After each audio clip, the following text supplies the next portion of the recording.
Well, good morning to everyone, and thank you for coming along to this, our first mental health in cricket conference. Of course, it's different to how we would have liked, but it's a nice toe in the water for what we can move towards next year. So, in a moment, we're going to kick off with our first conversation, but just to run you through the format here, we've got principally four speakers who will then, after sharing their individual pieces, will come together for a panel discussion at the end. And within that, please do send across questions that can be used for that, and any questions that are asked of the panelists during their talks, if they're not able to be covered due to time, we'll see about getting them looked at as we go along. So in terms of the housekeeping, I'm sure people are fairly used to Zoom and the equivalents at this time, but we've got a Q&A function which can be used for the section at the end. There is also a chat function. If you are going to ask a question, if it could go in the Q&A, it's just a little bit easier to follow from my perspective, but we will go from there. Now, first of all, thank you to our sponsors who've helped us set this up. This Key and Eagle Digital Media, who are a fantastic support to us in running Open Up Cricket. So if that's your bag and you need someone to do anything in those areas, then I am partial, but I would say certainly to give them some contact and get involved if you can, if you like, through that. So we're going to move, first of all, to our agenda, just to remind people of this.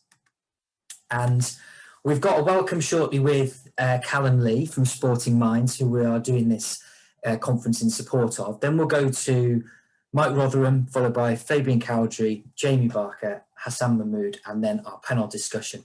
The plan is to have a short break before the panel discussion, but we'll also have a minute or two between speakers in case you need to nip to get a cup of tea or whatever it is you do between talks. So first of all then, Callum has joined us this morning from Sporting Minds. And first of all, Callum, if I can sort myself out to get you on the screen there. Yeah, thank you for your time, Callum. Good to see you. Yeah, good to see you too, and huge thanks for all the support on this as well. It's yeah, looking like it's going to be a really good morning.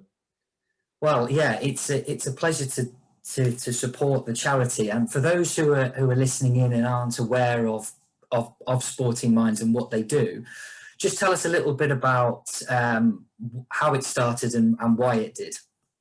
Yeah, so Sporting Minds is still quite a young charity, really, and we raise awareness and provide free professional mental health care for young representative athletes across all sports, aged between 16 and 30, and that's done with our healthcare providers, Bupa. And essentially, it started out as a response to my experiences within sport and the sort of mental health struggles that I went through. I was an academy cricketer at Worcestershire, and essentially in 2018 I finished my A-levels at Malvern College, where I was there on a cricket scholarship, and went into a really sort of busy summer period of trying to essentially put in performances over a sustained period of time to earn a contract. And I found that over those few months, my mental health really started to deteriorate. I'd never really experienced mental health issues before, and certainly not experienced them within cricket. Although I'd sort of had, stressful experiences in that constant pursuit of a contract. And yeah, essentially in that time period, I seek support with the PCA, who dealt with me very, very well. But essentially, from looking into what was on offer to young athletes across the country, more sort of after I'd thankfully recovered from those issues that I had, I found that the support that was available was almost quite too narrow towards the top end of elite sport, in terms of academy players and full professionals. And so essentially Sporting Minds is just trying to offer free private healthcare to as many young representative athletes as we possibly can. And I remember actually probably the first thing I did was I sent you an email asking for some advice, because obviously seen the brilliant stuff that you do with Opening Up. Yeah, it's sort of grown quite nicely over the past year or so, and we've now supported over 500 young athletes and provided them with that healthcare, and a decent percentage of that is also cricketers as well. So yeah, thank you very much, hugely for the support on this, and thank you to everyone who's made donations, and yeah, really keen to learn more about this subject from all these experts here this morning. Well, thank you for that overview, Callum. It's certainly something which, when we look across sport in general, we can see how people may fall between the cracks. And I know from our conversations previously about what happens when people are released from an academy particularly, or when their ambitions are thwarted by a number of different things. What's been the main challenges that have come up through COVID? Because I know from contact with you that there's been a particularly busy time, lots of people finding that support is what they require. Yeah, well, I think, COVID had obviously brought about, probably from what I've seen, two main issues. There's the sort of the issue that's come around with the lockdown in terms of, just young athletes not being able to play their sport. And I think from what we saw, a lot of the, people who are on academies and within the professional systems are actually quite happy with taking a break during the lockdowns, because obviously, they're constantly training pretty much all year round, and it gets quite tiring. And so a lot of those sort of athletes were quite welcome the break, but then there were representative athletes that maybe aren't quite training at the same sort of intensity as those athletes that hugely missed playing their sports. So there was a sort of difference in attitude between the sort of varying levels, but I think the sort of greater issue that we saw from COVID was that a lot of potential career opportunities were put on hold. A lot of athletes were in a position where they thought that 2020, particularly within cricket during the summer, was a season where they were going to push towards a contract, or potentially they're in the last year of their contract and needed that opportunity to push towards getting a new one. And unfortunately for a lot of people, the cricket counties weren't in a great position to be able to really help them. At the end of the day, the counties are businesses, and at times you can't offer contracts to everyone, and you can't keep every academy player on past the age of 18, 19. And so career opportunities were missed, and that's when, especially when you feel pretty helpless about it, because obviously the pandemic is 100% out of your control. That's when these sort of mental health issues can crop up. And so from Sporting Minds' point of view, we just wanted to make sure that throughout the pandemic we had our support system in place 100% throughout the duration of it, so that we could support those athletes in as much capacity and as quickly as possible as well. Okay, so going forward, we're looking obviously beyond COVID as much as we can in any walk of life. What's the future challenges and ambitions for Sporting Minds to continue supporting the athletes that you do, and also to reach the wider audience? Well, I think the primary challenge probably with any charity at the moment is always fundraising. And so, this are hugely welcomed, obviously. Fortunately, we've just signed a sort of 2-year renewal deal for healthcare with Bupa. So we know that for that period of time, we are going to have great capacity to support as many athletes as possible. But I think it's like anything, as it goes forward, if the demand increases for the support system, then as a charity, and we have a great team here at Sporting Minds, we're going to have to keep working towards fundraising to make sure that support system can stay open. And then hopefully once that keeps once the donations are at a place where we know we can constantly support athletes from years to come, it's just about trying to raise as much awareness as we can throughout the support system, so that every young representative athlete in the country knows that they can come to us for that free private healthcare. And I think if we're doing those two things, then we're hopefully in a pretty good place.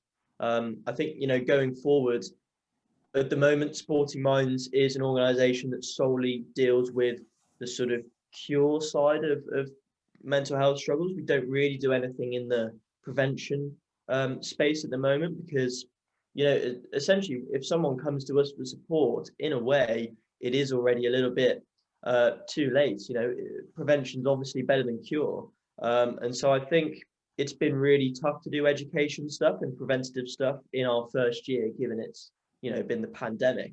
And those things are often quite, you know, take a lot of resources to do. But as we go forward, I think moving more into the preventative space without harming our capacity to support athletes would be a pretty good direction to take charity, and hopefully a beneficial one. Yeah, entirely agree. And I think what you've mentioned there is going to be a theme across what a lot of the speakers are going to be talking about, in terms of the real life case studies or experiences, and how often we are reactive to what happens, and how a proactive approach can be very empowering for individuals, but also do something towards us not just responding to these things that can occur. So I applaud that ambition, definitely. Well, Callum, thank you for introducing us and telling us a bit about what Sporting Minds do. Final plug for people: we put this mini conference on without charge to people, with the idea being, if they can spare a few quid, to put that towards Sporting Minds and what they do to support young athletes across the United Kingdom. So please do that if you can. Otherwise, Callum, nice to see you, and we'll catch up again soon. Thank you very much. Thank you. Here we go. All right. Welcome, everybody.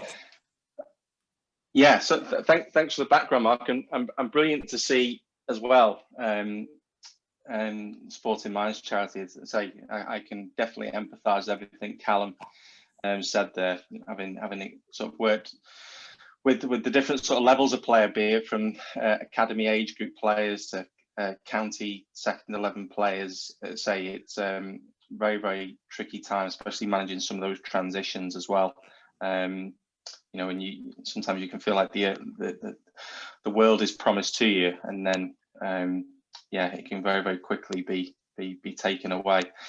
I guess just in this session, this is a very, very short session, but I just wanted to talk through a bit of a framework as much as anything, just for thinking, and this is something we very, and I am unashamedly simple in the way I present things, and because I think that's part of our job, is to take things that can appear quite complicated in, you know, maybe like the research world of our job, but actually making it usable for people to apply. And this is one of the frameworks that we would use when working with our players, helping them to stay in the present, because the hardest thing in any walk of life, be it you are a player or just in general day-to-day life, is the ability to be present. I just want to give you a framework of understanding what some of those things are in terms of how they impact. Just in the chat function, as I'm kind of whittling away, I want people, if they can, is to just kind of populate some of those things that might get into our bubble, some of the things that kind of might get in your head, you know, and actually take, you know, some of the things that might take you away from the present, if you can. So if you can, just start populating some of those things, if you could. So these things might be things like, you know, setbacks that have occurred. It might be future worries. Yeah, so like, you know, career worries, worries about family. Absolutely. Repercussions of things, outcomes. Look at this, we're getting in here now. So relationship issues, all these kind of things are things which can, so worries about our performance, dealing with injuries. See, we've got a few psychs on the Ollie Gunner. I wasn't going to mention that, Jamie. I know, seeing as how you've been taken to Twitter quite a bit recently about Ollie. Try being a Liverpool fan at the moment, because you lot are above us at the moment, Jamie. So we've got past mistakes, yeah, all these kind of things that are impacting our ability to be present. Financial worries, say centre backs, definitely centre backs, Elliot. Yes, these are all things which impact our ability. It's good to see some banter, and it's good to see so many psychs on the call as well. So I'm going to introduce this. So what we know, and just in terms of our brain is naturally a mind wandering machine, and left to itself, the brain will orientate to lots of different places. One of these things, obviously, what we call like the time travel. So, you know, in terms of the past, or in terms of the future. So past things, these might be obviously things like, you know, whether it's setbacks, whether it's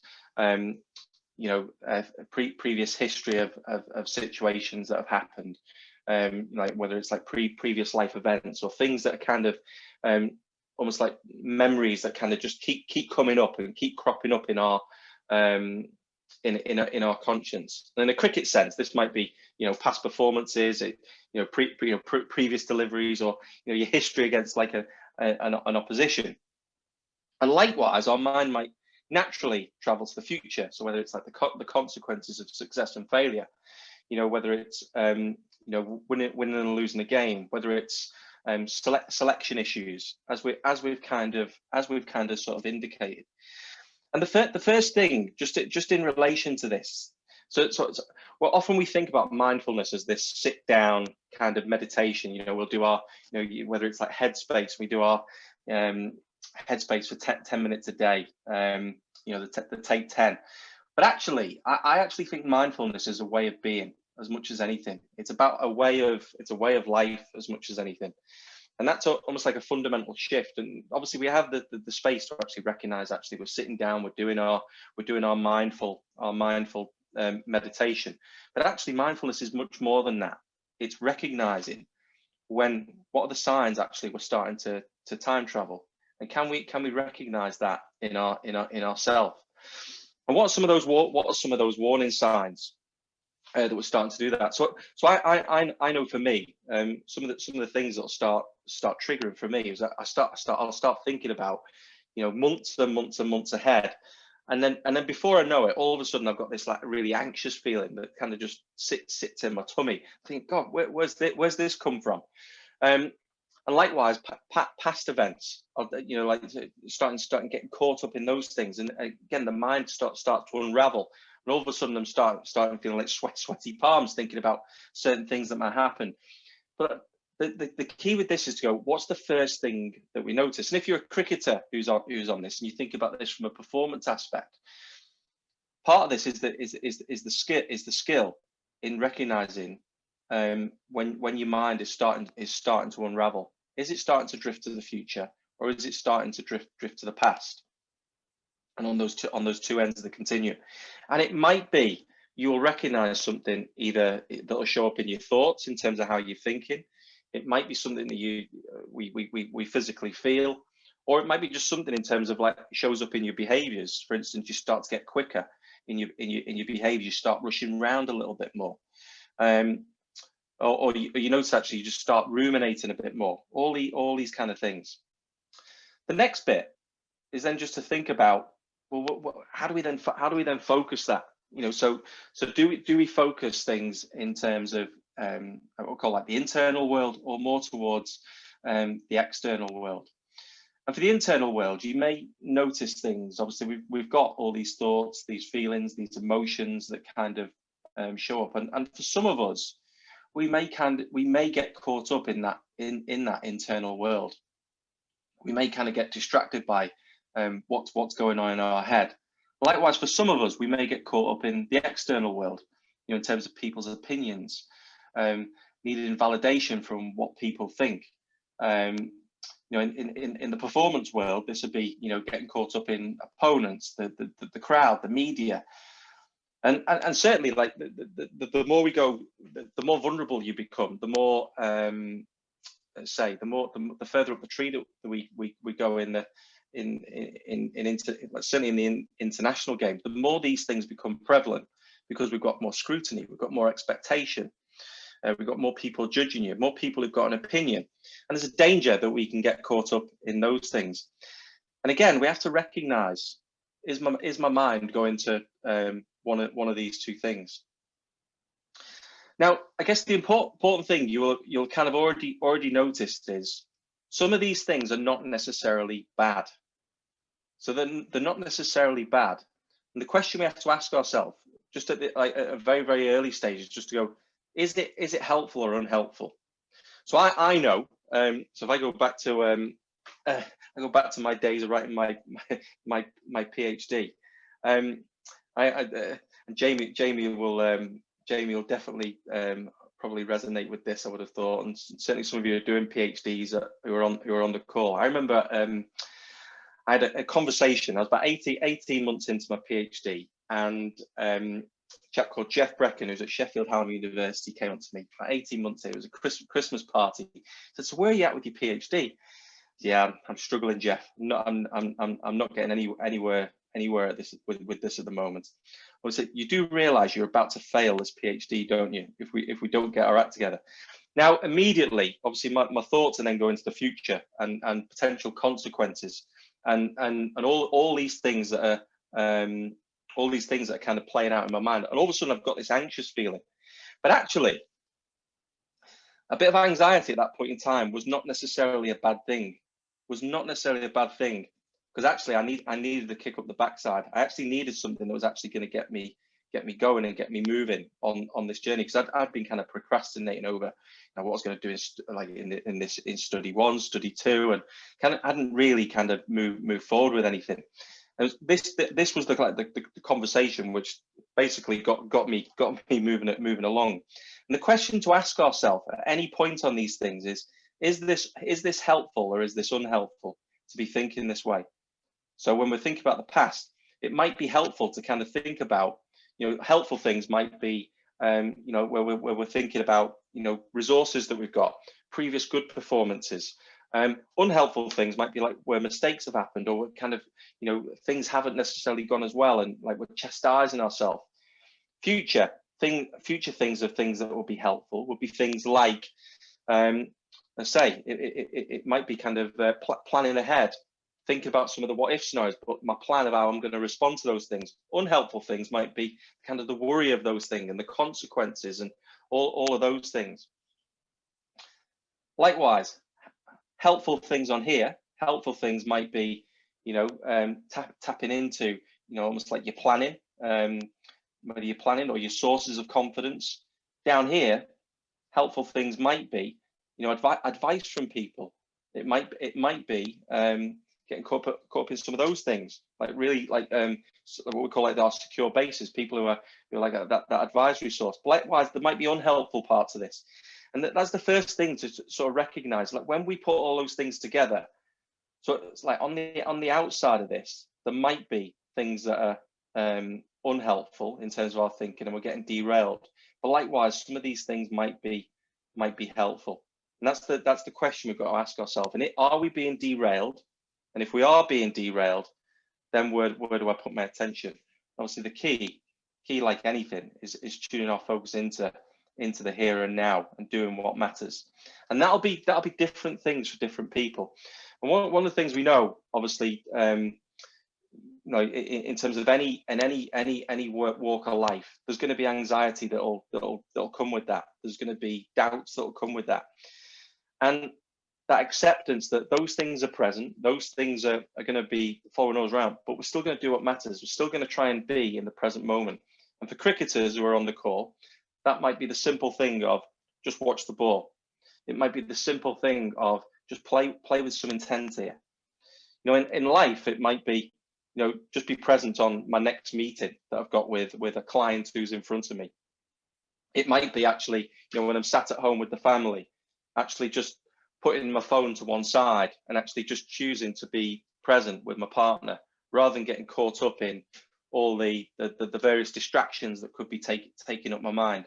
It might be choosing to actually be present with your children, and actually really enjoy that time with your children, rather than getting caught up in, well, what's happening tomorrow, and what's, is that helpful or unhelpful in the context that we are in.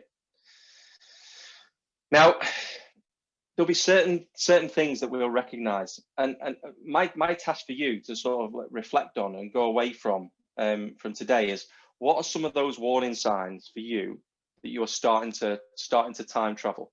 What are some of those warning signs for you that maybe my thinking is going a bit more internal or a bit more external in an unhelpful way? So we say we've got the helpful bits to this, but we've also, specifically when we think about ourselves, like, what's the unhelpful parts of this, and what are my warning signs? Because that'll be unique for all of us. Can I recognize that? And what do I do to press pause? Just mentally press pause. And sometimes just taking a moment, I can recognize, actually, I'm unraveling here. I can recognize I'm actually getting derailed here. I can recognize my mind is starting to race. And what is your thing that you do that brings you back to the present? Practical thing, real practical thing. So I know for me, just the very essence of giving my mind almost like the intention to be present is what will help. So again, when you think about the practical side of this, so it's like going downstairs and spending some time with the kids. I can do that mindlessly, or I can do that with some mindful intent. I can do that with the intention, actually, I'm going to be present. But what do I need to do in order to do that? To be present, to have that. Well, actually, I need to put mobile phone away. I need to actually make sure I've actually parked all the things that are really taking up some worries. Actually, I'm going to put those to one side, and I'm actually going to make a choice that I'm going to be present for this period of time, because that's what doing what matters in that particular context. So just a bit of food for thought, really. Quite a complicated area, and tried to condense that down into 15 minutes, and hopefully you got some stuff there that you can take away.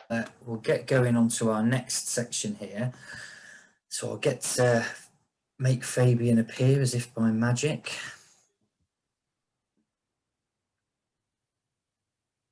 Here we are. Welcome to you. Great to be here. Thanks for the invitation. Well, thank you for accepting. So we're going to, I think what we've got here this morning, fortunately, is such a blend of different of approaches. Mike's stuff there has set us up really well to look at the practical experience that you've had, Fabian. Then we'll see both Jamie and Hassan's research into these related areas. So I think what we're looking to start off with, as I introduce Fabian, is we've got quite a different story here from an ex-pro's perspective, in that you had your time playing professional cricket for Kent, but retired from the game at the age of just 24. And this retirement is perhaps different to some of those which Callum may have mentioned at the beginning of this, where it's been forced upon someone. It was in your case your decision. So what we're going to chat about is some of the themes around that. And I think the first question I'm going to ask, which we've discussed before, and I remember when we did an event in London a couple of years ago, this was referred to. In terms of managing expectation, there's no getting away from the fact that people in cricket certainly recognise the surname first thing when they look in. So that aspect of being from a cricketing family, a cricketing dynasty, if you like, what effect did that have in terms of your expectations and how you approached your own career? Yeah, I mean, it's a great question. I get asked quite a lot about how I handled that growing up, and then as I moved into professional career, I mean, my old man used to hide behind cricket trees at school matches because he didn't want to put any extra pressure on. And we had people in the team whose fathers stood on one leg next to the side screens, just in case their son got out LBW within the 50 overs they were batting. So my dad went the other way. He wasn't put any pressure on me because he understood that the name might wear some gravitas. I think when I was young, I was very, very proud of it. You know, cricket was always my identity growing up before I'd even learn how to talk, really. I think I was 5 or 6 when the old man started underarming me cricket balls, not because he was forcing it on me, just because I loved it. And when I sort of started to learn about what the family had done, it was pretty amazing. I remember being very proud. But as you go up the levels, I saw it as a competitive advantage in many ways, because lots of the scouts, lots of the people looking at the teams were instantly drawn to me because of the surname that I had. Still had to put the performances in and score my hundreds, take my wickets, but there was always that sort of extra layer of pressure there. And as I went on, when I got my contract, I remember in my first, I think there was a press release, and I got about 150 follows in about 2 minutes on Twitter, Kent fans all over it. You know, as you can imagine, press everywhere, articles everywhere. And my first game was against New Zealand in a T20, and they were touring. Brendan McCullum was behind the stumps. It was great. It was a great day. It was a packed house at Canterbury. And I walked out to bat at number 5. She did all right, actually, 15 not out or something. And I got cheered all the way to the wicket before I'd even hit a ball in the first team. And I thought, this is unbelievable, because I think 7,000 or 8,000 people rose to their feet, and I literally hadn't even hit a ball in professional cricket. And I thought, they are clapping a dynasty, they're not clapping me. So that was interesting introduction. And I was also walking out of my great grandfather's pavilion, and to the right of me was the Colin Cowdrey stand. So as you can imagine, with the name on the back, that was an interesting introduction to professional sport. But it also had some, you know, it was a privilege to represent the family. I think as I got later on in my career, that's when the pressures began to kick in, because I felt I was falling short in many ways of what my granddad and my dad had done at age 22, 23, 24. And I never really got a prolonged run, which I thought I deserved when I was playing. And that was playing on my mind, because I thought, cool, I'm 23, 24, should be playing more first-class cricket. Got the runs to do so, but it doesn't seem to be happening. And at 23, 24, my granddad had already scored about 12 test hundreds. So that obviously had a little bit of pressure to it. And then, it spiraled a bit out of control, where I felt that weight of expectation and didn't really know how to, we're talking about staying in the present, didn't really know how to stay in the present. I was too fixated on why didn't the past go as well as it should have done, or why haven't I got picked? What happens if I don't get picked? Then people are going to look at me as the sort of last cab off the rank in the family, and for not, you know, delivering everything that perhaps he was made out to deliver. So I didn't stay in that present moment. So I would have loved to have been on this Zoom call about 8 years ago.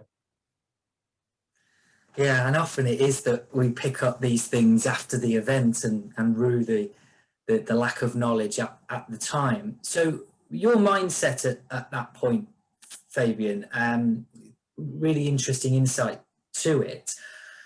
What kind of support did you have or seek for the way you were dealing with things, and the way you were trying to look after your mental health at that point? What was the routes available and what you took? Yeah, to be honest, I think the mental health support has improved dramatically even since I stopped playing, and I didn't stop playing a long time ago. I think the awareness is amazing. What you guys are doing is amazing. And also Callum, fantastic stuff. So people are beginning to talk about it more. When I was playing, it was quite difficult to actually get some proper support.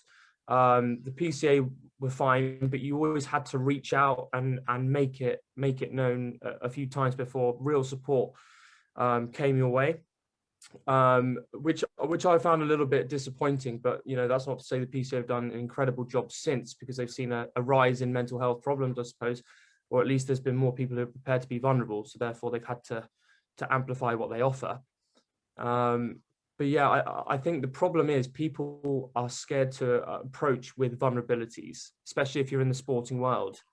So I would suggest, if I was working for the PCA or whoever it might be, that I reach out to players as opposed to the other way around and say, look, is everything going okay? And try and create that relationship with someone where they can open up, because it's so difficult when, you know, it's still in many minds, which is quite sad, that it's seen as a bit of a weakness to many people, the stiff upper lip attitude to talk about it, especially when you're playing against all of your, your colleagues and the people around the county. You don't want people to think you've got a mental frailty as a professional sportsman. That's ridiculous.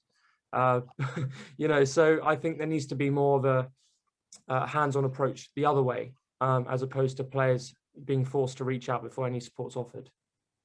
Okay, yeah, and I think certainly from experience, things like you say have moved on such a pace that it will be really interesting, to hear from players who are going into this 2021 season about where they feel that support is, both from within the county, from PCA, from a host of different things. And the feeling I get is that this is something which has made leaps and bounds forward, which is only good. But for yourself, that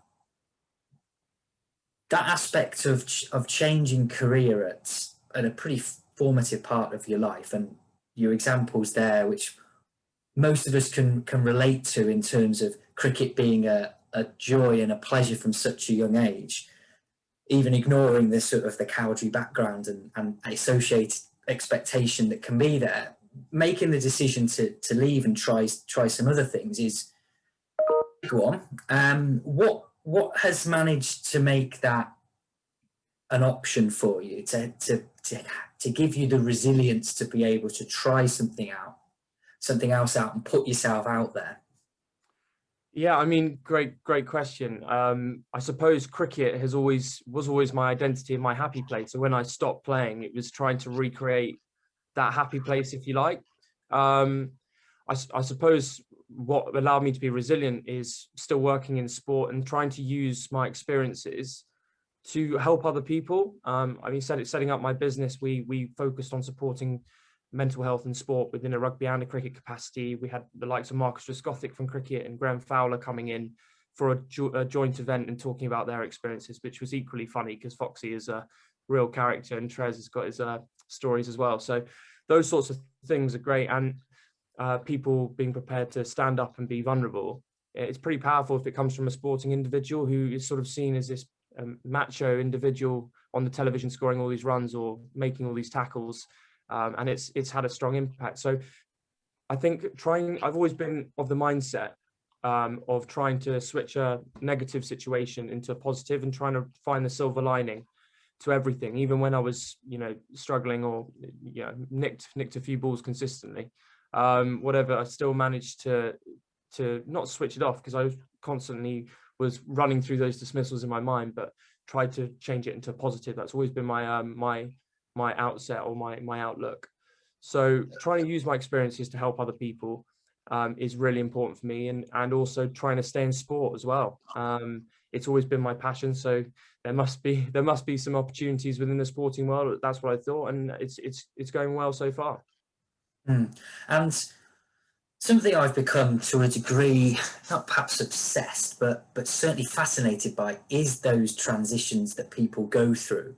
And recently with Open Up Cricket, we've started a series of interviews with players who've left the professional game, some recently, some a long time ago, to try and get into a little bit more detail about how that feels, because in a lot of ways these transitions can be equivalent and no exaggeration here to almost like grief or bereavement, because your identity is being lost. And myself, never having been involved in sport at that level, can't think of it in those contexts. But I know when I've left a particular job in the past, I felt that I spent so much time doing it. That was me. And then trying to adapt to something else was difficult. So you've made these positive steps and have kind of reshaped what you're doing with your life. What do you think, from the perspective of those that you have played with and the game in general, about the challenge that is faced by many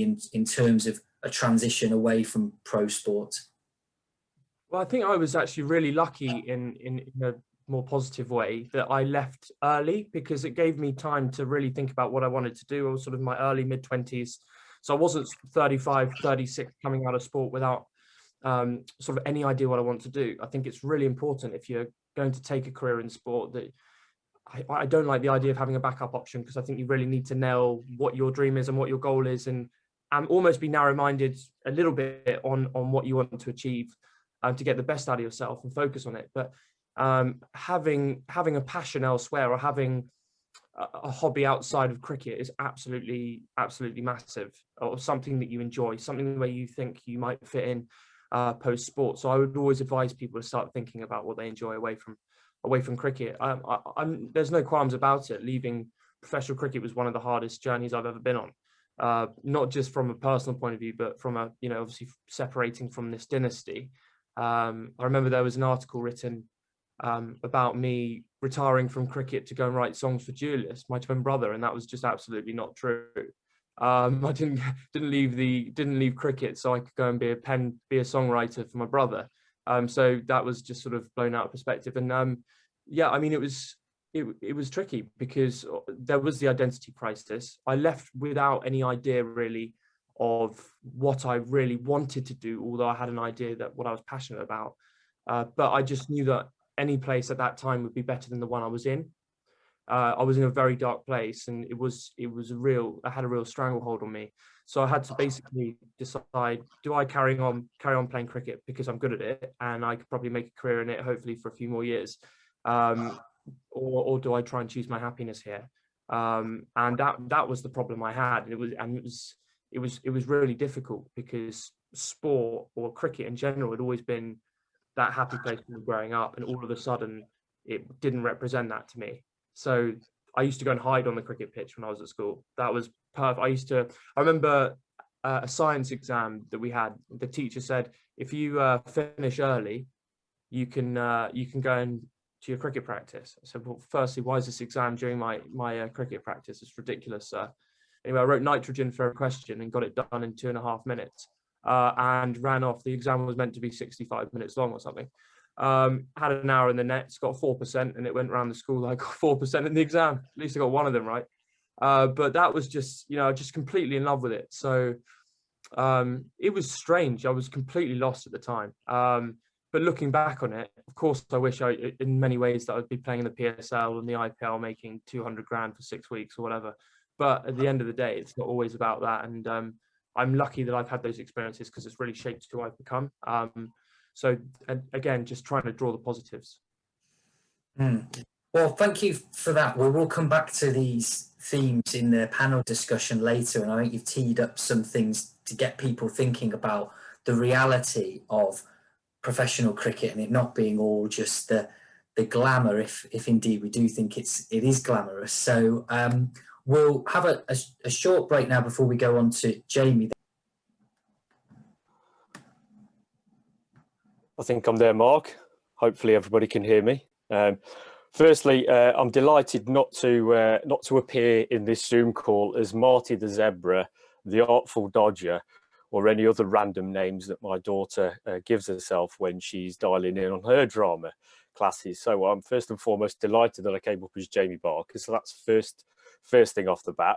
Secondly, delighted, I guess, to be here and talk about some of the stuff that we've been doing in and around mental health experiences, and delighted that Dan Ogden, one of the leads on this particular project, is also on the call. So hopefully I'll do Dan justice and do the research some justice in terms of the key points that I'm going to try and get across. But in essence, I also have two daughters, as you probably gather. They're relatively expensive. So as a shameless plug, I've got a picture of the Psychology of Cricket book that we published around about 10 years ago. And there is a serious side to this, because actually when I was sifting through the pages the other day, I kind of dawned on me that generally all the focus of that book, and at the time, was really around performance, was really around the idea of how do we maximize cricket performance. And we didn't necessarily touch on some of the salient points to do with what we're talking about today, mental health, or how indeed we can facilitate mental health, or indeed some of the barriers to that. We touched on it slightly in terms of emotional control and poor concentration, and I guess how to develop coping strategies for pressure and resilience. But as I say, kind of dawned on me that we didn't actually focus on the mental health and well-being aspects. So what I'm going to do sort of in this session is a little bit of an overview of, I'm not going to go too researchy. I'm going to talk to you about some of the key points that we kind of take from from the data. And then I'm going to talk to you about one of the strategies that we utilize in a lot in our work, based around, talk to you about some of the work we've done with the Royal Air Force, UK Special Forces, professional football, and some of the work that we're doing with sort of academy, elite, world-class program athletes as they sort of transition into and potentially out of their sport. And this is where we get the idea of this this notion of the power of groups. And brilliant already that a lot of the guys have already teed me up quite nicely, so I feel as though I'm coming in the middle of the order now and I can sort of tee off, because we've had a really stable opening to today. But Fabian in particular spoke a lot about identity and these shifts in identity and the role that identity plays. So I'm going to try and uncover a little bit around what that might look like or what it might mean for us. So so Dan did a fantastic job in his research, and effectively we got access to 15 current and past professional cricketers, male professional cricketers, some of which were current county coaches as well. And what he was able to do was to do some really in-depth interviews with them around their mental health experiences and or support opportunities or support networks that they kind of received during that particular or being a professional cricketer. And we've got too much data for me to really talk about, but I'm just going to focus in on 4 things that really kind of jumped out to us. And some of these are pretty obvious, but some of them are less obvious, I think, in terms of some of the discussions that we're having. Well, one thing that really struck us is that a lot of the players, or a lot of the athletes that Dan interviewed, we got this notion that actually cricket is kind of a love-hate relationship. A lot of athletes were talking about how cricket was massively stimulating. Actually, the game itself, the focus, the challenge, you know, the duration, the constant need for success, that constant dealing with different conditions, different opportunities, having to face the Dust Bowl in India and what that would be like in terms of trying to battle yourself through that, trying to deal with that. Actually, a lot of the players described that as being a real high, being quite exhilarating. But then, as we know, also a lot of the athletes spoke about that idea that in cricket you probably fail more times than you succeed statistically. And that idea that you get very little time to recover in between games because of the fixture list. And they spoke about how challenging that can be, that particularly if you're in a bad run of form, how do you ever recover? How do you get the time to step out, to take some practice, to recover some form when the season is really packed and really busy? So that was one of the key things to kind of jump out. And I guess that, you know, in terms of my recent experience, I think of England in 2005, the euphoria, you know, unbelievable. We've won the Ashes again. And then sort of, 18 months later, we're getting whitewashed down in Australia. And I guess that is the very essence of all elite sport or any sport, but it's particularly magnified when we think about cricket, and often the idea that it is actually an individual sport played within a team and a group environment, and how we manage those highs and lows is massively challenging. The second key thing to emerge from the data, and some of the guys have already spoke about this, is this idea of the stigma around mental health. And a lot of our athletes spoke about how they just didn't feel as though they could be vulnerable. They didn't feel as though they could demonstrate their vulnerability or to show their frailty from a psychological point of view. And I guess when we think of Jonathan Trott and Sarah Taylor as fairly high profile examples, again, some of their narrative is that they perhaps didn't feel as though they were able to perhaps confront that in a team environment or with their colleagues, because they didn't want people to see them as being weak or being unable to cope with the pressures or the challenges that they were facing. I think probably two of the perhaps most interesting pieces of information that we spoke about is that the athlete or the players that described their journeys in terms of mental health to be quite positive, well, where there was a good, strong coach-athlete relationship. And this is where they said that, you know, the coach would take time to explain why they'd been rested or why they'd been dropped, or would just take the time to understand them as a person, what kind of their hobbies, their connections, how things were like in terms of family life. And individuals felt that when they had that, they felt more able to talk to them about some of their concerns and their worries and their mental health issues potentially.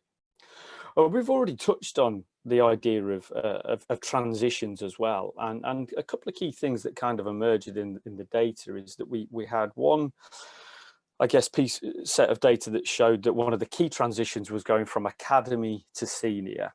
at that academy level going through to a senior professional. And some individuals describe that as being really tough, how, you know, they were made to carry or make cups of coffee, carry the teas, do things like that. It was almost like sometimes they felt as though it was a bit of a, not a bullying culture, but, you know, there was a lot of banter, there was a lot of stuff that perhaps they hadn't been prepared for. And that was particularly tough. And then equally, we get the other side of that, where in fact, the guys that we interviewed who were retired all spoke about, you know, almost this being a traumatic, life-changing event when they transitioned out. And I got a picture there of, this is one of my favorite books at the moment, and Robin Smith was a hero of mine growing up. I had yellow bat handles. That was probably as close as I got to playing like Robin Smith and having Graham Nichols' kit. But the book is a phenomenal narrative around transition in cricket, and actually for Robin Smith in particular, it was a very arduous and torturous task. He had no input into his transition out of cricket. He was kind of, decision was made against his will in some ways, without his knowledge. And then he started to get into a whole series of issues around alcohol and gambling and so forth, and his life spiraled out of control. And in fact, the guys that we interviewed, you know, a lot of them said it is a little bit like losing a loved one. It's like, you know, you spend so much time with these colleagues traveling around that it is just taken away.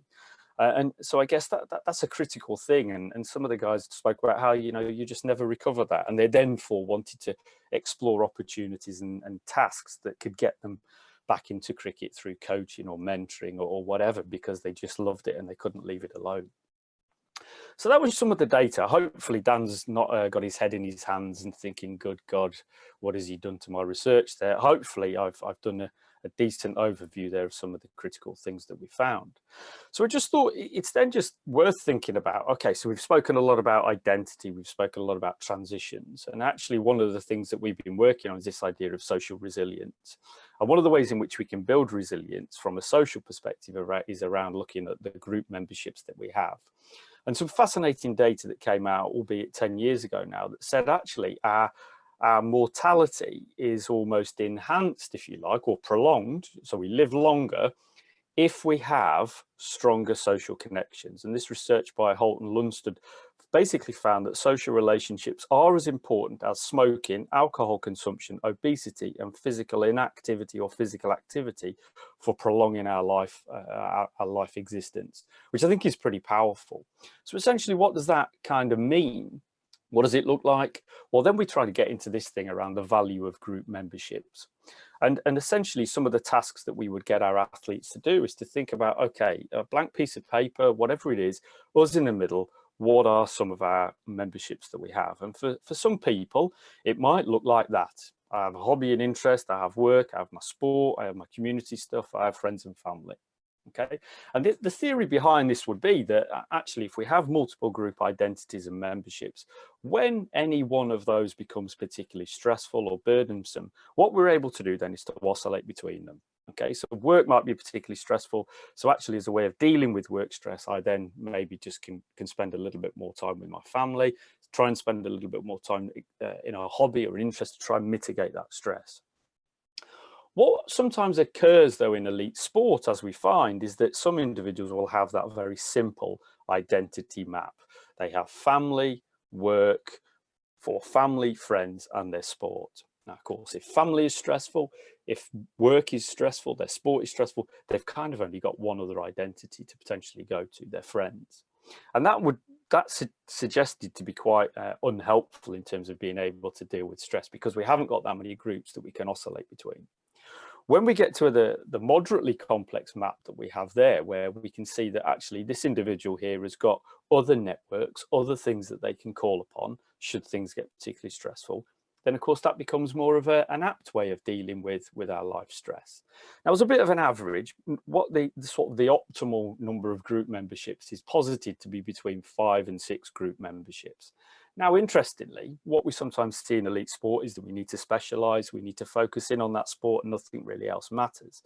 What the research tells us is slightly different, that actually having group memberships above and beyond our sport is particularly powerful, is particularly beneficial. And like all my presentation, there was either get a Star Wars or a Manchester United reference in there. So I'm going to go with the Sir Alex Ferguson reference. And Sir Alex Ferguson kind of, I guess, epitomised this by having lots of group interest, like having memberships while he was manager of Manchester United, horse racing, wine, fascination with JFK. When we look at that, actually strategically, that makes a lot of sense, because they've got the high pressure of managing Manchester United, being successful, but also finding a way of being able to deal with that. Family, friends, horses, JFK, wine, makes a lot of sense. Now, that's okay to a point. However, if you get a complex map like that, and this is a real life example taken from one of the individuals that we work within the RAF, we can see that that gets particularly messy and busy. And actually what those lines mean in between is kind of like the compatibility between those groups. And for this individual in particular, they got obviously 8 group memberships, but for some of them, they were more stressful being a part of that group than they would have been had they not been a part of that group. So they're almost, the process of what we call identity mapping, as we've gone through here, is a really good way of connecting with athletes, connecting with players. We would get coaches to do this with them and say, okay, it gives us good insight into the memberships, the groups they have, but also it can help us to unearth any potential red flags. So if we're dealing with players that say, I don't have any group memberships other than my family and my sport, that's a potential red flag in terms of social relationships and social support. We did this activity, done this numerous times with academy footballers, and sometimes what we find there is family, friends, football. And of course, that's potentially a recipe for potential, not a disaster, but could be a potential situation where mental health and well-being issues occur. So I've got a little bit more excited than I thought I would do, and I'm happy to talk about these things till the cows come home. But if anybody does have any questions, shameless plug again, 2 girls, they're expensive. Do your best if you want to buy a book for anybody. There we are. That's enough from me.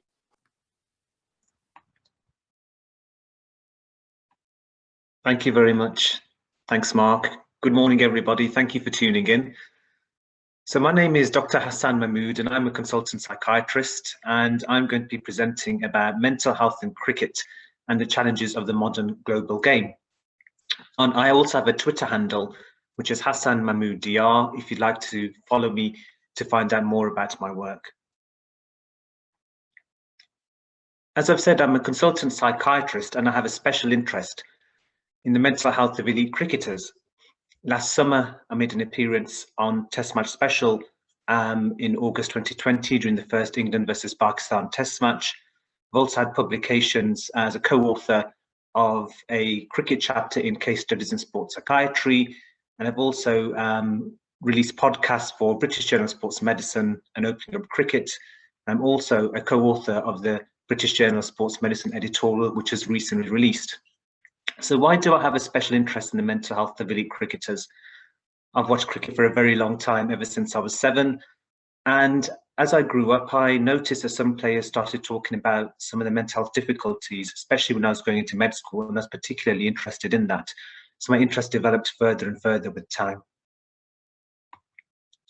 I hope you don't mind me plugging the book, which is Case Studies in Sports Psychiatry, which is edited by colleagues Dr. Amit Mistry, Dr. Tom McCabe, and Dr. Alan Curry. So in terms of an overview, I'm going to be discussing the nature of the game, the COVID-19 pandemic, some mental health disorders experienced by cricketers, the availability of structured mental health support, and my recommendations moving forward. Firstly, the nature of cricket. Cricket, we know, is a game that's played between 2 teams consisting of 11 players on each side. And to win a game is often about winning those individual battles that occur within a team environment. We know that for batsmen in particular, there are finite chances. So no matter how much you prepare for a game, you could be out first ball. I always think of a scenario whereby you may be an opening batsman and you may be spending a lot of time fielding on the boundary, and during a test match, the opposition might rack up 600 runs. And towards the end of day 2, you might have to bat, if the opposition declares, for 45 to 60 minutes. There's little to gain during that time. And the chance with the new ball bowlers being fresh that a ball might have your name on it, and you may get out cheaply. If that's the case and you don't contribute directly with the ball, or much in the field, then there's a lot of time to reflect on performance. We know that cricket is played at the elite level by 12 test nations now, and tours are much more frequent than they were, say, a couple of decades ago. Players and staff can spend 300 days per year away from home, which is a lot of time. We know that there are multiple formats at the international level. You have T20 cricket, Test match cricket, and 50 over one day internationals. T20 cricket, we know, came into place in 2003 in England, and it has changed the landscape of cricket forever. We know that with the various domestic leagues, cricket is now played all year round, and players need to safeguard their financial futures. However, that's not come without a cost. We know that cricket looks at, there's statistical analysis of individual performance, and with prolonged periods away from home and extended time alone to reflect on errors made, players may be prone to developing depression. The unique thing about cricket is, even say in a 5 test match series, if you're a batsman and after 4 matches, if you're averaging 15, even if your team's winning, there's a chance you might not play the next match. With cricket, I also question whether it attracts people with perfectionistic traits. You tend to see people shadow batting between deliveries, trying to meet the ball with the full face of the bat. And also for bowlers, it's about being repetitive, hitting a good line in length, trying to hit the top of off stump. I'm going to now talk about COVID-19 in cricket. COVID-19 and the pandemic has been a really difficult time for the world. Lots of people have died. There have been a number of lockdowns around the world, and there's continued uncertainty about the duration of the pandemic. On the flip side, for elite cricketers, particularly in the early parts of the pandemic, it provides a welcome break for some, particularly those playing all formats. Here's an example of social distancing within the cricketing environment.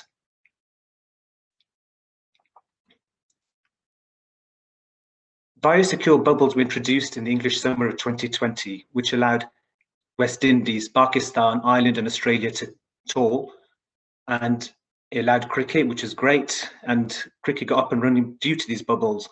So what England did was they had hotels attached to the grounds to ensure a COVID-safe environment. There's regular testing of players, media, support staff, coaches, and ground staff to ensure there weren't any COVID cases within the environment. However, these are very restrictive environments, limiting movement. It's not easy for the home players who haven't been able to see their families as much as usual. It's also tricky for people going on tours. So the highlights of going on a tour are to see some of the great sites around the world. So for example, in Australia, being in Sydney, going to Sydney Harbour and seeing the Opera House. In India, going to see the Taj Mahal, going to the Caribbean. In South Africa, seeing Table Mountain. In Pakistan, seeing Lahore and the Himalayas. But players have not been able to do this due to the bubbles, and it can be a very lonely place, although virtual technology does allow people to stay in touch with their loved ones. There have been some concerns around the sustainability of the bubbles, and that was fed back soon after the initial series in the summer of 2020, which were the first to be played under the bubble conditions. There's also the concept of bubble fatigue. Soon after the English summer, comments were made that a break is needed after 3 to 4 weeks of being inside. It's important to remember that cricket tours often last longer than that. A number of players, since the COVID biosecure bubbles came into place, have been pulling out of planned commitments. I know that some players may have gone from the English summer through to the IPL and then to playing in Australia, which is going from one bubble to another. I know that one cricketer expressed concern about the bubbles, stating that he was worried that if they continued in the long term, that players may retire as a result.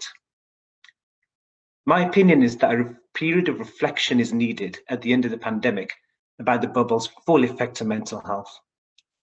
It's also important to remember it's not just about the 11 players on the field, it's about the whole squad, the coaches, and the support staff. I'm going to talk about some of the mental health disorders experienced by cricketers. In 2017, Shuring et al. Talked about the mental the mental well-being of current and retired professional cricketers, an observational prospective cohort study. If you look at the prevalence in terms of percentage in current cricketers, the numbers were stark. Sleep disturbance was 38%, anxiety and depression was 37%, and adverse alcohol use was 26%.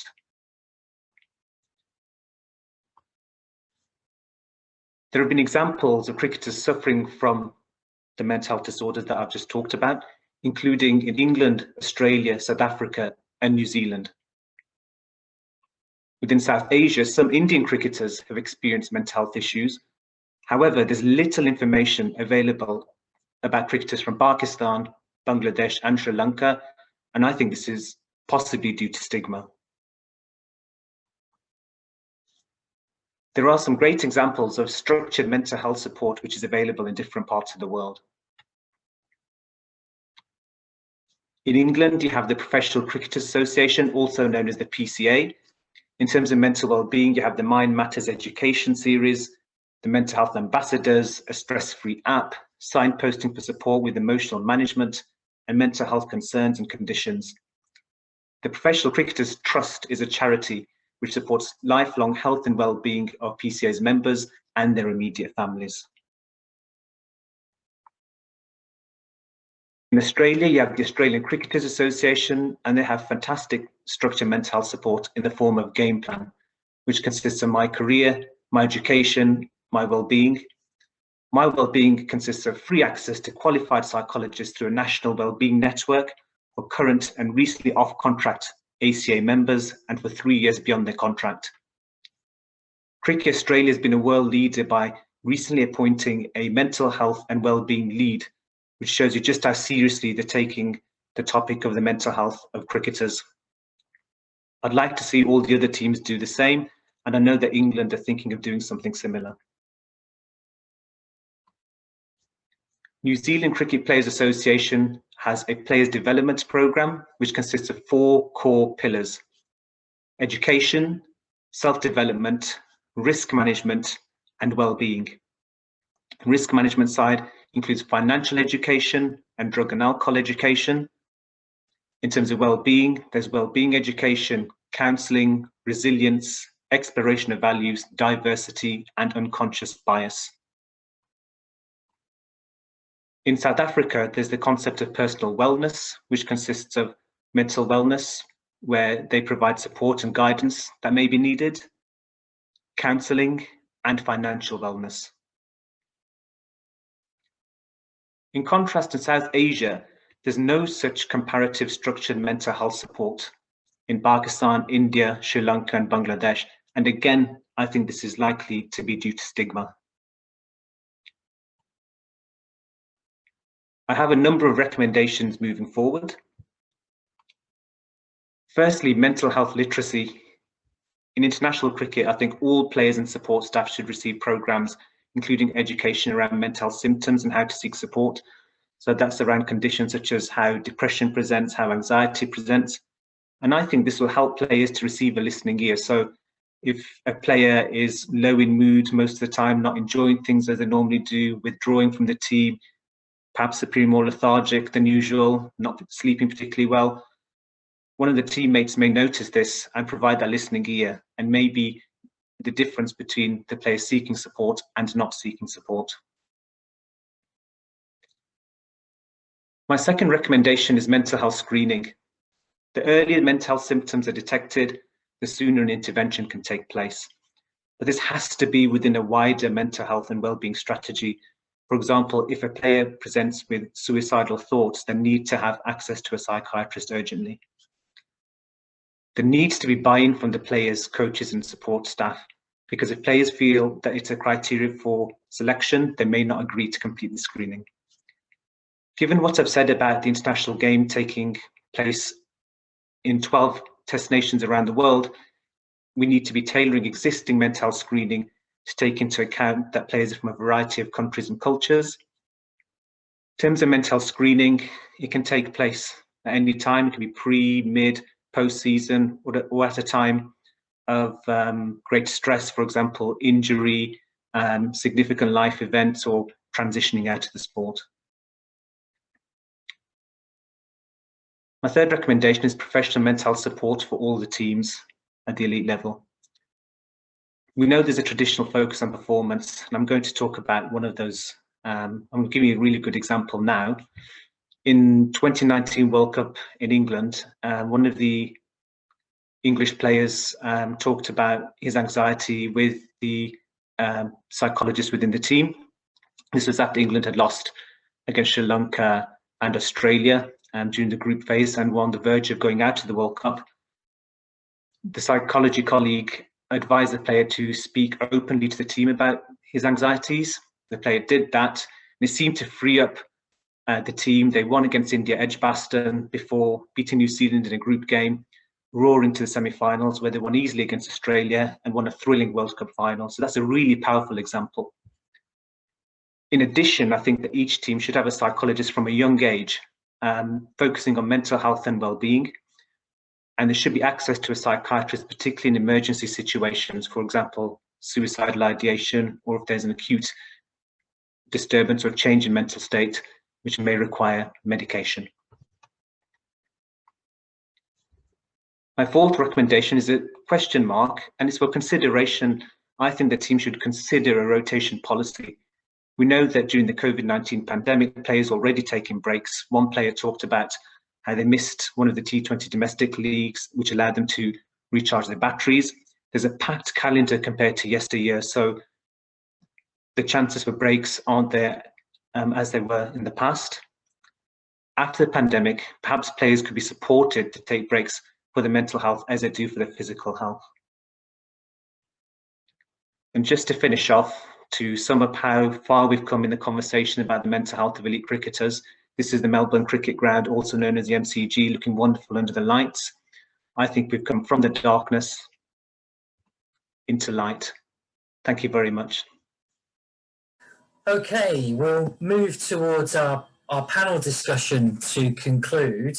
I'm delighted to announce that my neighbour has decided this is the best time to get the various noisy equipment out in the garden, but hopefully that doesn't come through too much. So we're going to have a mixture of some of the questions that have been asked in the Q&A, as well as a couple of themes that I think are important for us to come to as well. Now, of course, I think what we're noticing in terms of this brief time we have together is that there's so much content that can be covered, and it's primed quite nicely for a much bigger discussion on it. But we'll do what we can to cover what we can from the different perspectives that are present in this. So I'll just wait for just a moment to get everyone back in.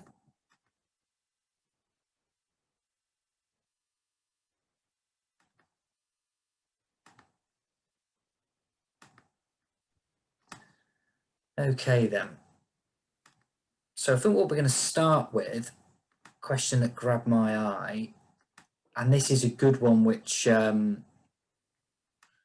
we are, which I think can cut across both psychology and coaching and any other kind of support, is what do you think, this is the question from Becky, what do you think are the most important things psychologists can do to help players to feel more comfortable when discussing mental health? But without hijacking the question, if we could take psychologists and also include coaches, teammates to broaden that out. If we start, say, with Jamie, what do you think is the route to that?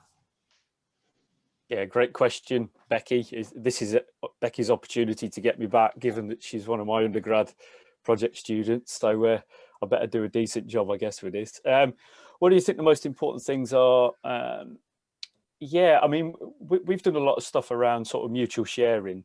So the idea of trying to create sort of environments where individuals feel comfortable to talk about a whole range of things, not necessarily their mental health, but just to create a forum where people talk. We know historically sport, you know, individuals don't necessarily want to talk or open up about things. So some of the things we've done is around encouraging that, you know, group discussion around a whole host of topics. People get used to talking about themselves, they then feel more comfortable then to potentially share some of their thoughts and concerns. Psychological safety as well, I think, is a really important thing. You know, some of our recent work in professional football, you know, made it quite difficult to ensure psychological safety because coaches, chief executive, etc., kind of just wanted to know what was going on. So I think trying to create a culture where actually whatever is said is done so in a supportive and safe environment are some of the ways in which we can attempt to safeguard those type of things. Probably a politician's answer, Mark, I'm afraid, sorry. No, that's fine. Mike, what's your thoughts on that? Anything from your experience which might complement that? Yeah, it's everything Jamie said, and you know, I guess the only thing I'd sort of add to that is education. You know, so educating the group. So we did a lot. I mean, obviously I've been involved with the women's setup. I know Sarah. Obviously, we had Sarah Taylor, who'd had her own challenges as part of that, and she's been really open with all the work that was done around that. And you know, just in terms of like educating the coaches, educating the players, so they know what the signs are, what they're looking for. They know what things that they would do would be helpful, what things that they would do would be unhelpful. You know, so in that would be, you know, like what we term like obviously our safety plans. You know, so again, we can recognize some of those triggers, some of the things that are going to escalate things, some of the things that we know will de-escalate things. And yeah, as much as anything, you're trying to plan as best you can. But a lot of people don't really understand what mental health is, or mental illness. You know, I think we have to educate, which will then helps generate and open up some of those conversations. Yeah, I think your point there about the lack of understanding about what mental health is has been to a great degree during COVID, that for all the mental health awareness or mention of the words, there's still a great rush for people to only engage with it when there's illness or problems, and you see it being used almost exclusively to describe problems, which then can, I believe, put people off talking about it because they think, oh, I don't want to get stuck into that because that's all quite heavy, when a lot of the things which have been mentioned and dropped in are things which make us healthier and happier. And that approach has really got to be the way forward, in my view. Fabian, from the playing perspective and now looking in on it from a broadcaster's perspective, what could be done, or what is available to make players within the group, so that group of players, not necessarily coaches or anything external, what can be done to encourage those players to share and support each other? Oh, great question. I think continually looking to normalise mental health in a sporting environment, I think that's going to be a journey as opposed to something that's going to happen overnight. But leaders in the dressing room need to be educated on it. I think what Mike said, they need to understand at whatever age they are, even if they're captains at 31, 32, 33, that they have to have an idea of what people might be going through, even if they haven't suffered themselves. I think there's still a stigma where people are nervous. If you're a young player in a dressing room, like I was, nervous to say that these are my flaws, these are my frailties, because you think that might affect your selection. So it's the journey of normalizing it and discussing it openly, as Jamie said, is the most important thing. So I would suggest running weekly discussions with everyone as a group and just seeing where everyone's at on a continual basis, where everyone is just prepared to open up and be honest about it. And if some aren't, then you recognize who they are and you take them to one side and have a chat with them and see if they want to talk to you. And also looking for the obvious signs. Are people a little bit more quiet than usual? For me, you know, in the dressing room, I was quite eccentric, quite out there kind of bloke. But then I went into my shell and completely my whole character, looking back on it, completely transformed. So what can you identify in that person's body language and being really, you know, really efficient with it as well? If something's drastically changed, don't just leave someone in the corner. to struggle, particularly as a young player like I was, trying to make their way in the game. There is that external pressure, other things I had to deal with as well. But keep the conversation open and give people a chance to talk weekly, I would say. And I think having that as a regular point is really important. What we see in the recreational game, but also from conversation with professional players, is that there can be a tendency with the topic of mental health to make it an awareness piece that might be just discussed on a particular day, or there might be a push at one time, when really it is this continual evolving thing. And I'll come to Hassan in a second, because there's can I just come in there? Yeah, I think I think there's a fear. Certainly, you pick this up certainly from some of the Olympic sports as well, where, you know, if we're talking about this thing again, this is where the lack of understanding is. Mental health. We're losing our performance edge. We're losing our focus on, you know, we're losing our eyes, like keeping our eyes on the prize. And I think that's where, I guess, the misinterpretation is in terms of like some of our understanding. So I think that's why the education piece is so important, linked to that. Yeah, absolutely. And the thing that just come to mind in what was being said is the perception of seeking help and any ways that barriers can be removed. I remember, I think it was it wouldn't have been last summer with COVID, the summer before, speaking to a player who had played a lot of county second 11 cricket, been around the squad, pushing to play in the first team. And he noticed there was actually quite a strong link with senior players and getting support and making use of a psychologist, making use of things that were available, being quite open about their vulnerabilities.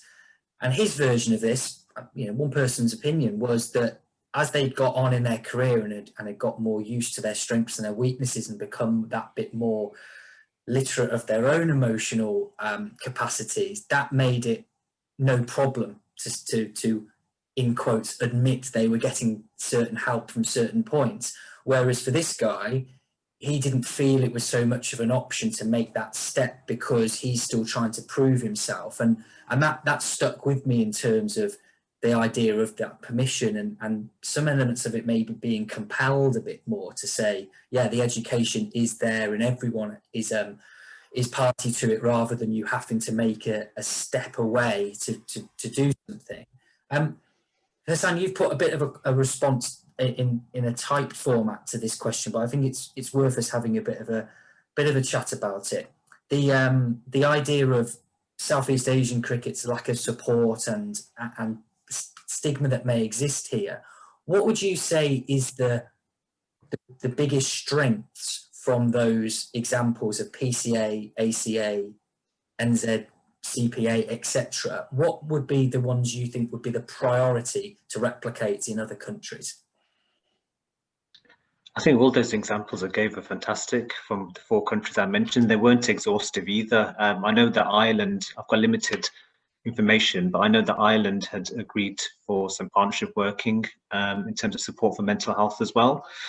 In South Asia, there's a lot of stigma around mental health issues, and I know that all the 4 nations I mentioned have player or professional developmental managers who would act, you know, in the best interests of the players. And I think having that safe space to support the players and meet their needs, I think is really, really important. And I think starting from, I guess, a very simple level, mental health workshops in different languages would be great, in Pakistan, India, Bangladesh, and Sri Lanka, around what does depression look like, what does anxiety look like, if you do present with mental health difficulties, where can you seek support? I think that's part of the difficulty in that part of the world.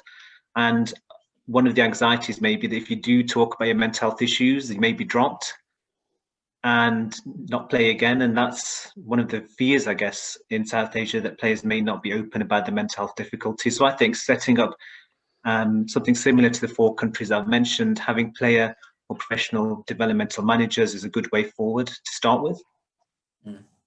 Yeah, so, and I'll throw it open to the others just in a moment. I think having seen at close quarters the work that PCA do, and certainly the responses that some players have had to that level of support which is in place in terms of the conversation about mental health, the help with transitions. And I was, again, anonymized example, unfortunately, but someone I was speaking to recently just saying that the opportunity to have someone who is there as a resource to be able to give them options, to be able to look at the transitions, to be able to look at things that help during their game, often can be beneficial from someone who is just a little bit outside of your working environment. There's not an impact on selection because it's a person who's not partial in that sense. So yeah, if those things can be replicated like they do with PCA, like they do with ACA as well. Broad question before we go to some of the ones in the chat for everyone, and we'll start off with Mike. Kind of answer this in some of the things you've said. Where do you think we are in terms of mental health in cricket? What is the reality of it? How well does the sport, and this is of course so broad, I apologise, but how well does the sport deal with it? And that's of course for looking after people if they're struggling, but also the promotion of those positives and the engagement with it as a continuum. I can't necessarily talk about the county game. I can give you an insight from like the ECB perspective. I mean, so I'm 12 months out of it now, but certainly, you know, from an ECB perspective, the journey of, you know, from going from obviously the Trescothick incident, Michael Yardy, what happened with Trott. I think that the ECB as an organisation recognised the need to learn very, very quickly. So we had a obviously change of minds came in at that point in time, and I think typically it was always kind of what we call like a very medical model. You know, you've got depression, you've got anxiety. And I think very, very quickly they recognise actually we need to come to actually become almost like psychologically informed in terms of how we operate and how we first of all promote mental health, protect mental health, allow individuals to thrive in that context. A number of things that go within that. Obviously, you've got your education part. We'd have days where we'd sit down with players where we would have concerns and go into our like system formulation. So everybody who is involved with working with that player, be it a coach, be it the nutritionist, be it players who are who've got coaches outside of the England bubble, would bring those people in. Like all the people that are involved in that player's almost system to help them understand how they can best support, and that was all driven by I guess learning from events that had happened previously and not getting things right. I mean, again, like you look at things now, like from again with DCB, you got these players now being rested and being coming off tour. Then that's all part of recognizing that. You know, I think Hassan made the point of the bubbles and the isolation. Blimmin' hard. It really hard, because you just let linking in with some of Jamie's talk, you're left to the highs and lows of the game, and you've got all that reflection time. You're having to manage that, but now you're in bubbles. You're doing a lot of that on your own. Very, very quickly, that can become a ruminative cycle, and before you know it, you think, God, how did I get into this place? So I think these are all kind of protective things. There's not only the individual coping strategies. I think there's a much more wider system level of understanding, because we create the system around which players operate in. I think that so I can't talk for counties at the county game, but certainly from an ECB perspective, it's improved dramatically. Yeah, and Jamie, perhaps dipping into some of that research which has been done with the counties and your own experience, particularly with that that program with knots. What do you think is the current state of play if we were to be able to condense it down to a few points? Yeah, probably talk more broadly, I suppose, as well around other sports. And I think there is still that, you know, certainly at the pro level, the focus on performance. You know, ultimately, you know, people perceive them in those environments as the contracted professionals you need to perform. And I think sometimes, you know, the well-being, mental health conversation has been put to the back burner, and it's kind of like, okay, well, you know, do we want to be spending time on that? Because actually we need you to score 100 next week or take 5 wickets. Whereas I think, you know, through the examples that have been given, I think that landscape is changing. And I think now certain clubs, counties, whatever, are now more appreciative of, you know, being a bit cliche, but the idea that there is a person first and then an athlete. And actually, we would all probably talk about the numerous examples that if a person is happy, contented in their broader life, when they go to work, they're going to feel more able and agile and enjoy it. And I think there's a greater acceptance there. And I think in sport, we've generally been pretty slow to sort of catch up on that. I think probably business have done it quite well for many years. I think the military, less good as well. We've done stuff with like the SAS and the Royal Marines, and there's been a recent drive to say, actually, yeah, these are people as well. They're a military commodity, but they're also people. So we need to know a lot more about what's going on about them. So I think that's kind of, you know, I'm not really sure I'm making any sense here. I probably need another coffee, Mark. But I suppose it's trying to get an equal balance between that well-being and performance. And Mike will know more than me that, you know, if it's a gold medal that's on the table, that's a difficult conversation to have. So therefore, you have to, I think the elegance as a practitioner is kind of how you have those conversations without saying, well, the gold medal isn't important. It's about the healthy individual. I think it's trying to offset that. But I suppose what I'm trying to say is I think they're both important, and we probably need to get to a position where we're having those regular conversations. And I think when we can do that, you know, people will feel more able, vulnerable. One of the questions I think that popped up, and I think it was Adam who made the comment about vulnerability. And I often think that's probably one of the psychological qualities that has been excluded from elite performers, that actually a lot of elite performers, you know, probably they don't admit it at the time, but they look back and say, actually, I was at my best when I was vulnerable and I displayed my vulnerability and I asked questions and I asked for support. And I think that's one of the qualities that we often neglect or overlook, and be something I'd certainly, you know, try to encourage. And then you go, well, how do you do that? And that's more of a difficult question. But trying to create those open environments, trying to get people to break down barriers, to have more of a knowledge of themselves. You know, as a psychologist, we talk so much about know thyself. And I think one of my mantras is always to get my athletes to know thyself as well. You know, the good bits, the bad bits, the press points, the pinch points, all those things. But when they do that, they're more able and agile to deal with the challenges that we experience in day-to-day life. Jamie, I was going to say, Jamie, I think you're still thinking about Thursday night when you drew with Crystal Palace. Wednesday. Yes, Wednesday, it's not left me. It's not left me, Mike. Don't keep bringing it up. Yes. And I think looking at Adam's question there, vulnerability is a theme that has come along there. And I think I can combine this with another thing that's been in these questions to go to Fabian. How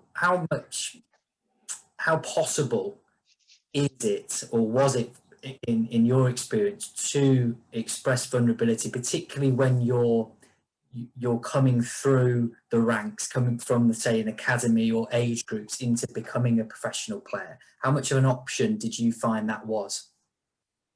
I would say it wasn't really an option, to be honest. I actually remember there was a time where I did open up and say I was struggling a little bit to handle myself after a few failures mentally and emotionally, and I got left out of the next game because they felt that I wasn't in the mental state to perform at first class level. So what do? I go back into my shell. And then you sort of, that experience then runs through the group, and the culture around it is all of a sudden that young players aren't going to get picked if they express their vulnerability. So it was a pretty dark place to be in, to be honest. And considering the problems were arising due to selection not being consistent or having a prolonged run, so feeling like I wasn't adequate at that level because of things that perhaps I couldn't control, it made it really tough, actually. And I do think that the culture has changed since I've been in professional cricket. I think so much education has been put in and people are talking about it, but I do think it needs to start at early academy level. I think people need to start learning about mental health at 14, 15, just as they're getting into their or being identified as sports people of the future. So when they get to professional level, they don't feel the need to withhold their feelings. And unfortunately, what we've been lucky to do in the last year, and of course COVID has disrupted it, is Open Up Cricket has started doing some sessions with academy squads. We got through a good chunk of them prior to COVID, and we'll look to pick up again. And that's part of, I think, a response based on what you've said there, Fabian, to understanding that this is a topic which needs to be embedded much earlier, so it's not so much of an out there conversation. It's a thread through whatever does. And yeah, that was working with PCA and I know that their perspective now is to try and get things as put in place as much as possible for those academy players to make the transition at the start of a career easy, as well as the work that's done towards the end of it. Where was this one? I'm picking up another question here. I'm not the best at this despite a year's experience, I must confess. Yeah, Mike, I think you're a good one to go to with this one. Is there less mental health stigma in female cricket compared to male? I think so my experience of working in the women's game versus the men's game is that women are generally better at discussing what's going on for them. Much more in touch with their emotions, much more in touch with that side. The blokes' environment, again, this is stereotypical, isn't it? 'Cause this is not an all or nothing thing. There's obviously shades of grey along this, but I think that the blokes are generally, again, when I went into the women's team, they're very, very open, very kind of like accepting straight away, willing to kind of talk, share, be vulnerable straight away. The blokes game probably took 12 months before, you can actually get beneath the surface a little bit of like some of the things that might be going on. So it's just, yeah, I think a little bit of that is how we're built, Yeah, and go on, Hassan, yeah. I think also as women's cricket has become more professional and they're playing a lot more, spending more and more time away from home, and I think that's also resulting in some of the players talking more openly about the mental health difficulties, and they've also benefited from the decrease over time in stigma overall in cricket. I agree with Mike. It may be that females in general in cricket may be more open about talking about the mental health difficulties. It's a good question, difficult to answer, but I think we can only just think about some potential reasons rather than confirming. Yeah. And I've got one here where I think this is a good place to move towards us with our thinking and considering the topic as perhaps a little bit more, not necessarily complex to put people off, but something which does require more thought than maybe society generally gives it. Mike, but do you think a challenge is that people often think we are either mentally healthy or mentally ill, whereas the reality might be we can be experiencing mental illness and good mental health? Could integrating such an approach within a team setup help reduce stroke remove stigma? What's our thoughts on that, about having something which is a little bit more of a cross section rather than just a 1 point compared to another? You're nodding, Mike. It seems like something that would chime with you then. Definitely. I say that's all part of the education, isn't it? For again, coaches and players alike. Understanding those shades of grey, and I think the key word that was used earlier was the mental health literacy, and that would be a game changer if we could get that embedded.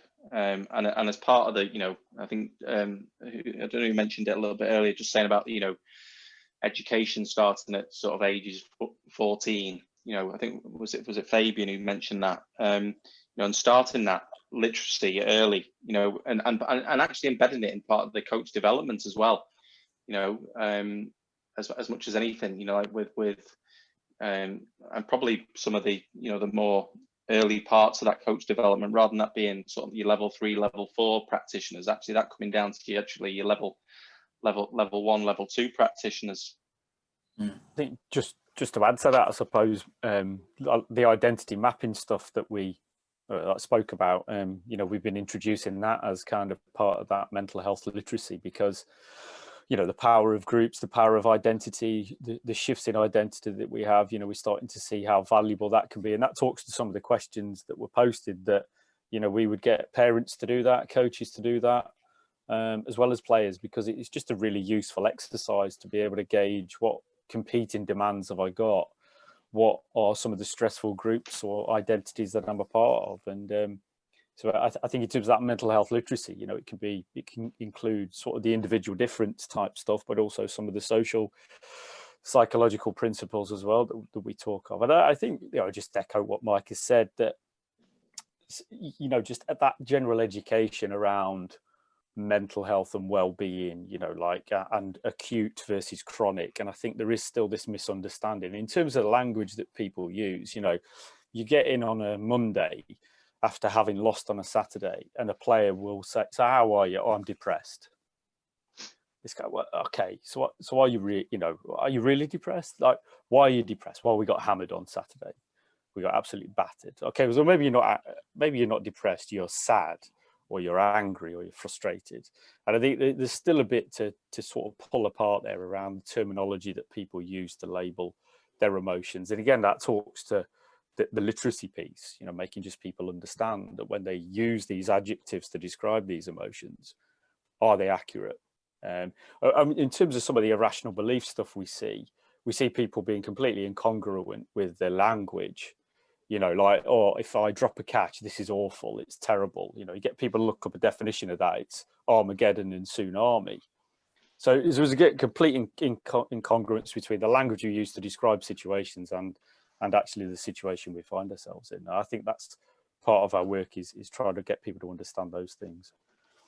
Yeah, I think it's, as was said earlier, differentiating, you know, between mental health problems and the highs and the lows of the game. As you said, Jamie, if you lose a game, you're not going to be delighted at the end of it. So it has to be differentiated, and distinguishing between those highs and lows and mental health problems, I think, is really, really important. That's where mental health literacy comes in. I know there's been some work that's been done around that, which we could discuss another time. And I'll just throw it to Fabian with a sub-question here. And it's a bit of a leading question, I'm afraid. I suppose it would be the case that the very best players that you'd have played with and against and observed at close quarters are those ones that are able to deal with things with a great deal more perspective. So not getting too carried away with the highs and not getting too disappointed with the lows. Yeah, well, I've got a really good example of that, actually. We had Jamie on a chat a few weeks ago, and I mentioned this as well, so he'll be familiar with this story. But Jason Roy was a prime example of someone who celebrated the highs and really couldn't really handle his lows. So I was struggling at the time to really get through the idea of this emotional roller coaster, which is professional cricket and professional sport generally. Of one day you can nick off, the next day you get a match-winning 80, and it was just constantly like this. I couldn't really stay balanced. And he said that he, in order to cope with international sport or professional sport, was not to celebrate the highs the way that he used to, and also to treat the lows as if they didn't matter either, because otherwise, he said, his mental health just got destroyed because he had no balance, which I thought was actually quite sad in hindsight, because he was mentioning he was going to hundreds for Surrey. And the only coping mechanism he had in order to stay balanced and perform is to not, you know, maybe have a couple of beers to celebrate that, but to treat it just as another day at the office. So it's a bit of a catch-22, really. But I think the best players definitely are more balanced and have perspective and don't live in the past, because we all know in professional cricket, if you're living in the past and you're thinking about that good ball you got last week, you're probably going to take that into your next knock. And I mean, we're talking about the confidence levels. Dom Best, for example, who's just seen in that test series. I mean, he's been nowhere near the player he has been in previous tests because he's probably thinking about what's gone. So I think that'd be a big lesson for him and other people, is just find your way of getting back into a happy medium between success and failure. And that is a lovely point to get us towards concluding, taking back to what Mike was saying at the very beginning in terms of the here and now. So I'll go around each of the four of you. What would be, you think, a priority for mental health in cricket, but something that's tangible and achievable within, say, the next year or two, whether that's something that an individual can do or whether this is more institutionally? So I'll leave it open to your interpretation. I'll start with Hassan, because I think this is something which you're kind of pushing towards with what you've been researching. Yes, thanks, Mark. Mental health literacy to start with. That was my first recommendation. That needs to be widespread amongst all the elite cricketing nations. We also talked about South Asia and the stigma there, so covering all nations, that would be good. It's going to be a hard road, it won't be easy, but things have come a long way. You asked the question earlier, how far have we come in the conversation about the mental health of cricketers? I think we've come a long way, and cricket's actually been a leader in terms of sport around talking about the mental health of its players. So mental health literacy to start with. Mental health screening, I think, is a game changer. There was a tool that was released in the British Journal of Sports Medicine a few months ago around mental health screening, called the SMHAT-1. I think it's a sports mental health assessment tool, which is a real game changer and promises to be for sports moving forward. So that's something that could potentially be used. And the third recommendation is about making sure each team amongst the 12 test nations have professional mental health support. Those are three concrete recommendations. And my fourth one was a question mark about considering rotation policy around mental health. Rest for mental health. We know that some players have taken breaks for mental health over the past year or so and have been supported by their boards. If that becomes more routine, I think that'd be a good thing and help to further destigmatize mental health. Okay, so a full program, I think, is the way forward, and make that uniform, certainly. Let's go to Mike. What would be your thing to push in the next 12 months, 18 months to? Hassan was ticking them off as he was going through there. I was like, oh no, there's another one gone. There's another one gone. Yeah, I think that. Well, I think if I was going to talk about something that can have a big impact, it would probably be having people to role model the behaviours that we want to see, and key people in your environment. Starting with them and getting them to help shape and influence the language, the behaviour that we want to see. Yeah, absolutely. Fabian, where would you go next? I think it's all been covered, to be honest. I haven't got much to add there. Look, I'd just like to see people addressing mental health from a lot earlier in their lives. So that would be my biggest thing, is that education from an early age. I mean, I would have loved to have understood resilience, mental health. Living in the future makes you anxious. Living in the past can make you depressed. I would love to have had all of those things fed to me when I was 12 years old, 13, because I'd then have an understanding of it going into a roller coaster that is professional sport. So yeah, hopefully there's a few things in the school curriculum that can be added. Okay, and Jamie, we've left you with the short straw here, trying to pick. I'm scraping the barrel here, aren't I? So I suppose just probably two things. I think it probably talks to Fabian's point, really, that we probably need to take. So Dan's got some really lovely research, and I've probably presented a little bit there.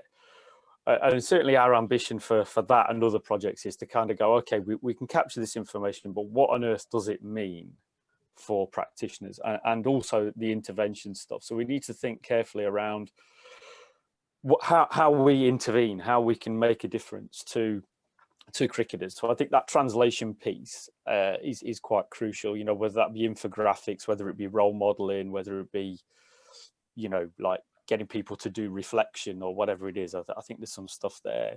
And I suppose just probably talking to Hassan's point around screening, we've certainly seen a lot of progression in our research around irrational beliefs and how they do predict lots of outcomes over time for athletes in terms of the link to well-being, dysfunctional behaviour and performance. So in terms of a lot of our screening, not that we would always do that, but where we do measure irrational thinking, it does really give us a great insight into, you know, the kind of like the individual, how they think, maybe the culture that they're invested in and a part of. And I think that's something that, again, just how we package that is quite important. Also, otherwise we just jargonize everything, and I think that's part of our job. Yeah, well, we have reached the end. In fact, we've overrun a little bit, but I hope people don't mind spending that little bit longer on it. Just to conclude, first of all, for people, I'd like to say, where are we going? To say thank you, not only to the panelists for attending, but also for those who have come along as attendees. And yeah, apologies if your question didn't get answered, but I think the three things that I'm going to mention in terms of next steps might help with that.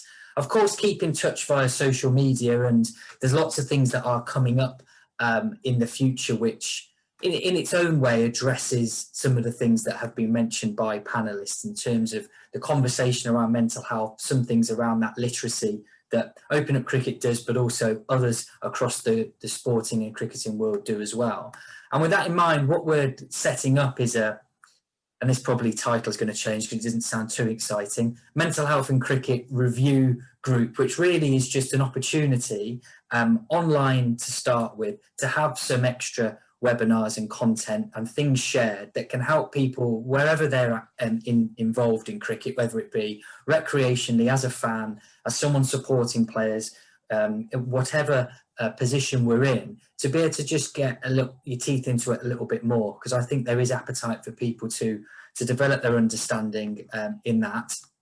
And we are looking to have conference again in February of next year, but all being well in person, so that some of the conversations that have wanted to be sparked here in just our 2 hours or so can play out across a day, and when people get that chance to have a cup of tea or coffee in the breaks and network. So that's an aim, certainly from my perspective, to get going from there. But at this point, I will say thank you once again. Hope it has been of use. Keep in touch and go well towards this next season. Thanks very much, everyone. Thank you all. Cheers all.